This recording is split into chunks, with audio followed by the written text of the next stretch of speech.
E aí, pessoal, e saiu a lista de relacionados com surpresas boas e uma curiosidade que eu tenho muita dificuldade de entender. César Cidade Dias falando de Grêmio aqui no YouTube, papo de gremista para gremista. Gente, vamos lá. Hoje, final da tarde, o Grêmio relacionou os jogadores que estarão em campo para o enfrentamento contra o Bragantino amanhã, no caso, terça-feira, às 18 horas na Arena. Terça, às 18 horas. Um horário curioso em razão do jogo da seleção brasileira, mas um horário que o Grêmio não pode adiar. Porque não tem outra saída. Se o Grêmio tem um fio de esperança, esse fio de esperança passa pelo enfrentamento contra o Bragantino, que vem com reservas. Mas a essa altura, o Grêmio não sabe sequer qual é o seu time titular. Hoje, no treinamento, o Grêmio acabou tendo boas notícias, duas muito boas, eu acho.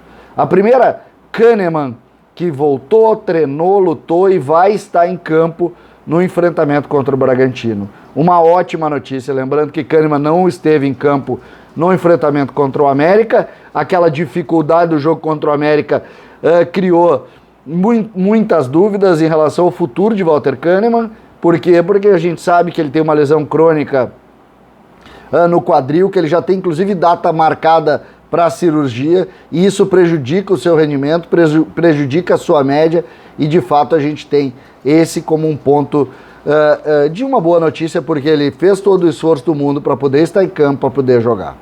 Essa é a primeira. A segunda boa notícia é o volante Lucas Silva.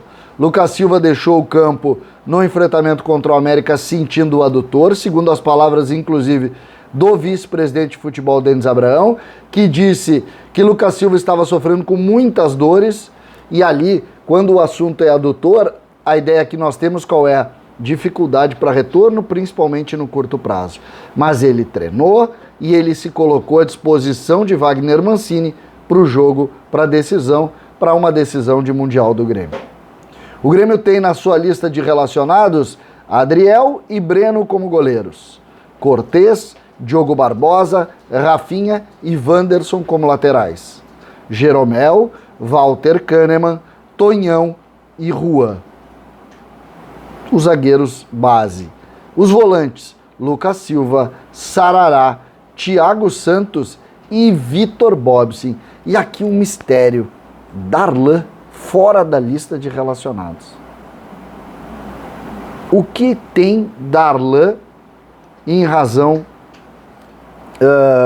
de não poder contar? Ele entrou no segundo tempo, não foi mal, não foi pior que ninguém, mas foi sacado da lista para a colocação de Vitor Bobsin, que não tem lá essas grandes atuações no Grêmio, não participou de tanta coisa assim, inclusive eu achava que estava atrás do Fernando Henrique, mas não, passa à frente. O Grêmio tem então 4 volantes com Vitor Bobsin no lugar de Darlan. Os meias relacionados, Campaz, Jean-Pierre, Jonathan Robert. Não há nenhuma surpresa aqui. E aí a gente vai para os atacantes. Alisson, Churin, Diego Souza, Elias Manuel, Ferreira e Léo Pereira. Como que a gente pode projetar? E hoje, amanhã eu já vou colocar a ideia, aquela velha conversa que a gente fala sempre aqui dos times que vazam. A ideia de time agora é um time mais forte fisicamente. Foi o que pediu o Denis Abraão depois do jogo. Então o que a gente pode imaginar? Eu acho que vai haver mudança em todos os setores. Eu acho que o Grêmio vai com Breno, Rafinha, Jeromel, Kahneman e Cortez, Thiago Santos, Lucas Silva, e aí a primeira dúvida, quem seria o meia para compor? Ou será que vai com uma opção de 3 volantes, utilizando Sarará para ganhar do Bragantino, que vem com os reservas em Porto Alegre? Essa para mim é a primeira grande dúvida. Não vejo o Jean-Pierre jogando, não vejo o Jonathan Robert, vejo o Campaz, apesar de todas as críticas que se faz ao Campaz, e eu falo as críticas internas, porque o torcedor não tem tamanha rejeição a Campaz, mas a gente sabe dessa dificuldade.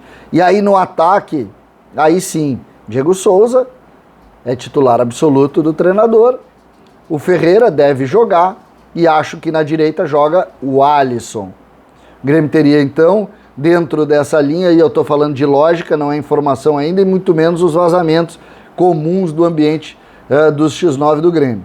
Eu estou falando dentro da minha opinião, e não é o time que eu gostaria, tá? É o time que eu imagino que ele vai botar em campo. Não é o que eu gostaria. O time que eu gostaria é completamente diferente desse. Mas é Breno, Rafinha, Jeromel, Kahneman, Cortez, Thiago Santos, Lucas Silva, e acho que vai jogar Sarará. 3 volantes. O Alisson, o Diego Souza e o Ferreira. O Grêmio não tem time.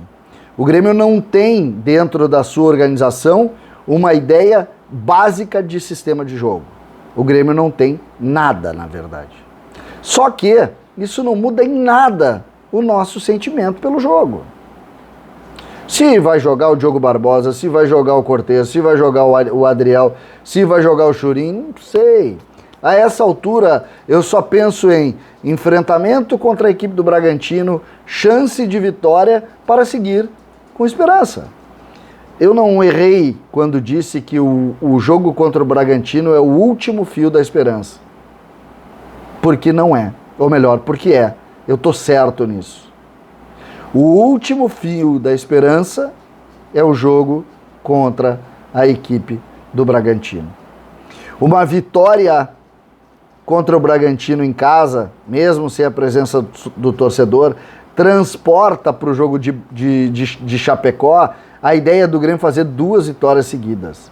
Fazendo isso, a realidade pode, ou ao menos depois do jogo em Chapecó, a ideia de, voltamos à briga. Mas para isso é preciso passar por esse jogo com reservas, com um time sem nenhuma pretensão, porque está de olho na final da Sul-Americana, mas que, diante da pressão toda exercida sobre os nossos jogadores, se coloca a ideia de um risco. Em outros tempos esse jogo estaria jogado, hoje não. Mas, e aí voltando a falar no fio de esperança, a vitória, que não é absurda, porque é contra os reservas do Bragantino, coloca o Grêmio numa partida em Chapecó, aí sim, com uma ideia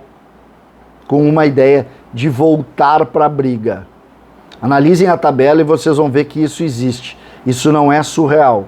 Isso existe, essa possibilidade é clara e existe. Portanto, que o Grêmio tenha esse entendimento, que o Grêmio tenha sorte, que as escolhas sejam as melhores e que a gente vença, para depois pensar no futuro e aí deixar esse fio de esperança aceso. César Cidade Dias falando de Grêmio aqui no YouTube.